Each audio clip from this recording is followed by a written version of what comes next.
Hey, and welcome back, guys, to what I think is probably going to be my last play of the week. I know I promised you Lovesac, but the truth is Lovesac is boring. We are here to talk about Kroger, another one of the COVID crushers. This is a company that saw lows in March, and since then has been on its way to the ISS with Daddy Elon. Now, whether that jump in valuation is justified or not, I am not entirely sure. But let's just get into it.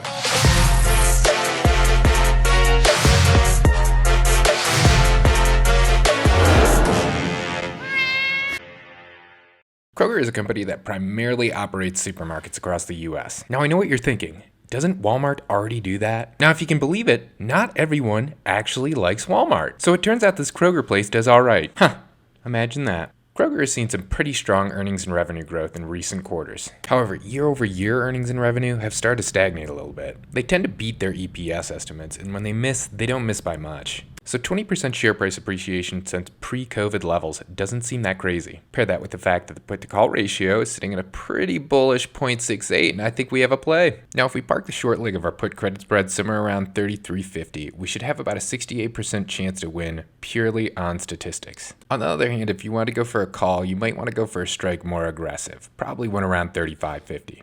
Alright, ultimately what I went for was a put credit spread with the short leg at 33.5 and the long leg at 33, both with 9/11 expiries. As an alternate, you could go for a 35.5 call with a 9/11 expiry also. My goodness, what a week. 4 earnings plays in 1 week. My God, you are lucky. That is if you were subscribed and you got them while they were still actionable. Anyway, if you need a good broker, a good source of stock market news, or a good source of options flow, I have referral links for all of those down below. Thanks again for watching. Have a good weekend, and hopefully you made some money this week.